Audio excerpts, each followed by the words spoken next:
All right, it's time for part 3 of my Can You Trust the Science series. And in this video, we're going to destroy any idea you have remaining that science, when trusted to people with huge political biases, can ever be trusted. Hello out there. I am trying to get through. With his powerful brainwaves cradled in the warmth of reasoning, it's time for Johnny Walker Dredd to straighten you out on a thing or two. Emanating all the way from exciting Las Vegas, Oklahoma, it's the Johnny Walker Dredd Show. Okay, we're reading the Chronicle of Higher Education. Go back and watch my previous video because I'm not going to summarize it. I'm just going to start here where I left off. And it's going to get nasty real quickly here. All right. Pickett. Now, this is the guy who has revealed that there were huge potential errors or even outright fraud in one of the articles that he co-authored with this man named Eric Stewart. Okay. So here we go. Pickett had lost patience with Stewart. In June, he sent a letter to the editors of Criminology, the journal that had published their paper, which Pickett later posted online as a preprint, and which was first noticed by Retraction Watch. Retraction Watch is a group that actually goes through and they look for retractions and then they publish them. I mean, they publish so that people know that these retractions are out there. Pickett concluded in the letter that the sample was not just duplicated in the analysis for the published article, the data were also altered, whether intentionally or unintentionally, right? And those alterations produced the article's main findings. So essentially, he basically just copied and pasted the same files repeatedly. But then, obviously, you just can't have the same data in both of those folders. So he went through and he changed some of the data. And of course, he made those changes to reflect the political leanings of his own worldview. Okay? In short, the findings in the paper, the one that Stewart had so generously invited Pickett to be a co-author on at a crucial moment in his career, were not only meaningless, but might well be fabricated. With science. The lead author of that paper is Brian Johnson. No, not this Brian Johnson. A much nerdier one. A professor of criminology and criminal justice at the University of Maryland, and also a co-editor of Criminology, the very same journal.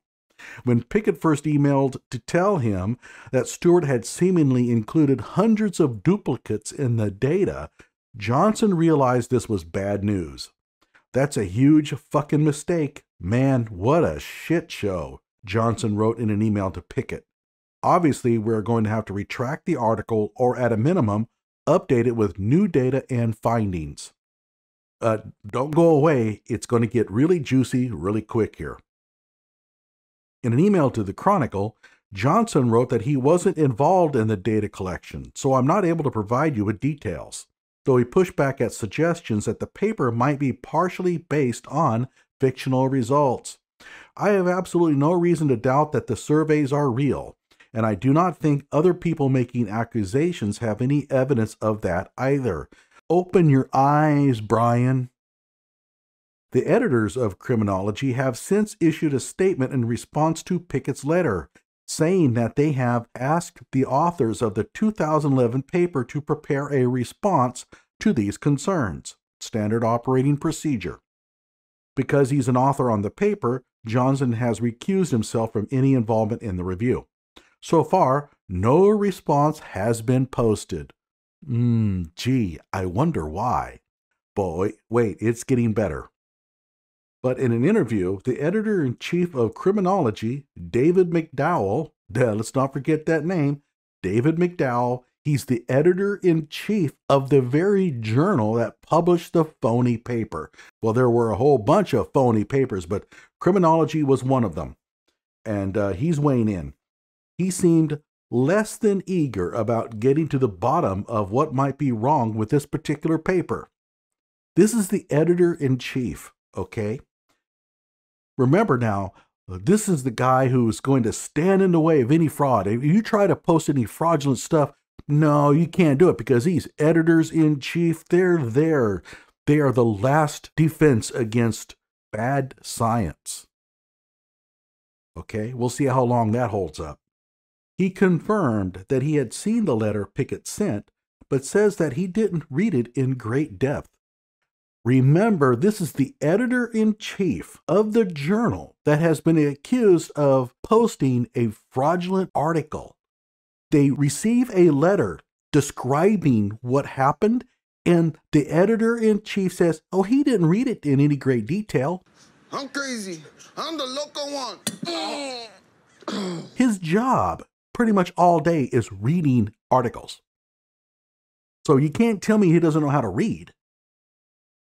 But he didn't bother to take half an hour out of his day to sit down and read a letter exposing corruption in his own journal. It's not that kind of loco, okay? That's more like, zany or goofy. Yeah.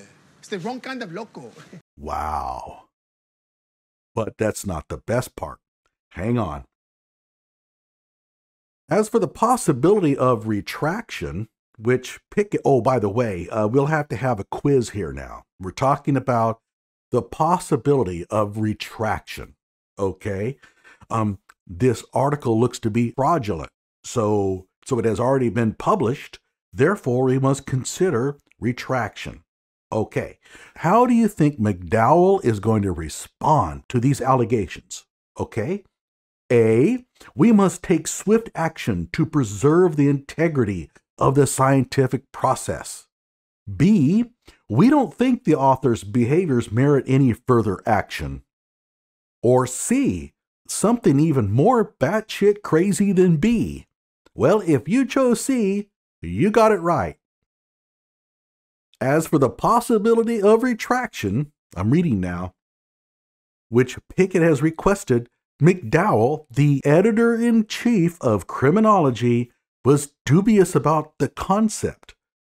I don't even quite know what retraction is, McDowall says. Hey, I'm the most local person in here. I imagine that it could occur. I would think there would be legalistic implications. Trust the science. This is the editor-in-chief of a scientific journal, everybody, and he is saying, I don't even quite know what retraction is. That was local, but not in an entertaining way. Okay. Yes, you read it right. And this is the Chronicle of Higher Education. This is no right-wing rag by any stretch. What seemed to disturb McDowall more than possible errors or fabrications was Pickett's motivation in questioning the data in the first place. This is the editor-in-chief, everybody.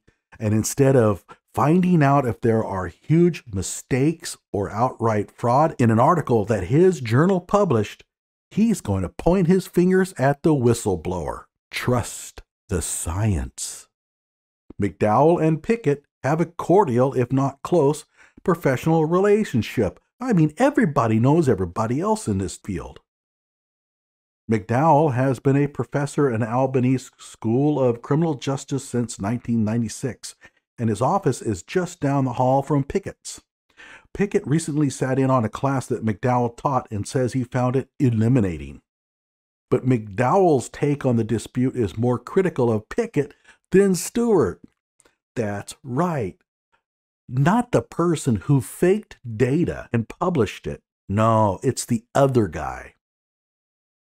It seems to me that it's pretty hostile for Justin to start making these claims, McDowall says. He's the editor-in-chief of the journal, everybody. Pickett says negative things about Stewart, according to McDowall, although he couldn't recall specific statements, and it's not relevant. I think he doesn't like Eric personally and wants to ruin him and make him lose his job, McDowall says.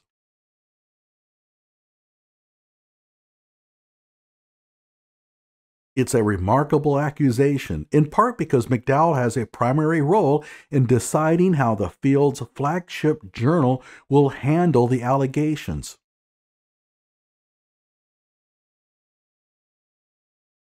Pickett says the only negative things he's mentioned involving Stewart have had to do with the data discrepancies. Remember, these guys were good friends. He hoped initially that Stewart would be able to provide reasonable answers to the questions that had been raised, a correction or retraction could be issued, and then everybody could move on. I'm not out to get Eric, says Pickett. I said if you'll give me the data and it checks out, I'll defend you. Well, you now know why he didn't give you the data. Still, McDowall doesn't think Pickett handled the situation appropriately. And by that, McDowall means he should have kept quiet. Who out there believes that that is not exactly what McDowall is thinking? It gets better. McDowall is no fan of the move toward more scrutiny in the social sciences. This is the editor-in-chief of a journal, Now I'm the most loco in the game. which he sees as overly aggressive. In social psychology, for instance, sizable swaths of the literature are now viewed as suspect after much-cited papers fail to replicate. Trust the science. A number of prominent researchers have seen their reputations crumble, and a lot more researchers who have posted phony BS have never been discovered. And you're probably fielding those articles online now from people waving them in front of your face. Meanwhile, sociology, of which criminology is a part, has mostly been spared, and you know why. I think criminology is maybe a little behind other disciplines because we haven't adopted the blood sport of ruining other people's careers. In other words, we have done a very good job of sweeping these things under the rug because we don't want to expose our buddies. When the journal has run into similar issues, the editors have dealt with it in what McDowall believes is a more humane manner. This is not the first time that papers were published in the journal that were complete gibberish, he says. Hey, everybody out there, this is the editor of a prominent scientific journal saying that his journal has published gibberish. I'm in too deep. This is like watching the British version of The Office. Like, it's funny, but awkward and sad at the same time. Yes. It gets better. McDowall remembers one such paper that was published years ago in Criminology. After it appeared, someone pointed out that it was in fact gibberish, and fellow criminologists took note. But there was no investigation or retraction or social media outcry. McDowall declined to reveal the name of the paper or its author, so we don't even know which paper out there this gibberish, because the editor-in-chief is not willing to tell us. You are so loco, man! And this author, who he says is still a professor at a major university and still chugging out plenty of bullshit. I think, to me, that was a reasonable outcome, he says. The point is that there's no blood sport aspect to it. In other words, we just look the other way. This is the most damning indictment of the scientific review process that I have ever seen. And this isn't the grumblings of people who have had their papers rejected or who have pointed out mistakes in other people's paper and were ignored. This is the editor-in-chief of the journal making these statements. Trust the science. When told about McDowall's theory that Pickett was driven by personal animus towards Stewart, Sean Bushway, a professor of public administration and policy at Albany, who specializes in criminal justice and has looked closely at the evidence, responded, "Can I laugh now?" He calls Pickett an intense, serious guy and notes that Pickett published a paper last year on data fraud and selective reporting. Bushway was also surprised by McDowall's take on how such allegations should be addressed. It's a damning indictment of criminology, he says. This is not Johnny Walker Dredd telling you this. This is another professor. Eric is a nice guy, and this sucks, but at the end of the day, if we claim to be a science, we have to take this seriously. Well, guess what? McDowall isn't taking it seriously. That's what Pickett believes he's doing, taking this seriously, though he knows that by doing so he's alienated senior colleagues like McDowall, and there may be more repercussions to come. Pickett is a prolific scholar, but will his papers get accepted as readily in the future? Will he be welcomed at conferences? What are the costs of being known as a troublemaker? Pickett's worried about all that, and he's had more than a few restless nights in the last few months mulling what this means for his own future in the field. And this is why you can't trust the science, because honest scientists get treated like shit. There's this phone call about a police officer. I'm going to skip over this. It was just a misunderstanding, and I don't think it's very interesting. Pickett doesn't hold out much hope that Stewart will hand over all the data, or reveal who conducted the mysterious survey, or offer a persuasive explanation for the multitude of errors. He's also resigned to the possibility that the powers that be in criminology may view his critique of the flawed and possibly fabricated research, rather than the research itself, as the real problem. So at this moment, he's bracing himself for more backlash and trying to take the long view. If the field ignores this and everybody hates me, I at least believe the trend is toward more transparency. Well, I'm not so sure about that. You still have McDowall as editor-in-chief of the journal. I think in 15 years, we're going to look back and say, I can't believe that this happened. Ha ha ha ha. So young, so young. Hey, Pickett, I have a little message for you. In about 15 years, I can't believe it's so bad. It didn't seem to be this bad 15 years ago. That's what you're going to be saying. Now, there is some good news.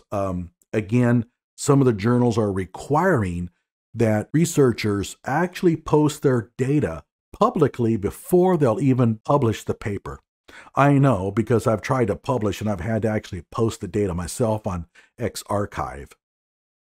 So at least we can't pull the Eric Stewart deal of hiding the data from everybody and refusing to give it up. Of course, if the data is fraudulent, that doesn't really help you, but at least you have a chance of finding it if it's publicly available. Let's go to Florida State University College of Criminology and Criminal Justice. And guess what do we see? There he is, Eric Stewart. He is still a professor. Nothing has happened to him.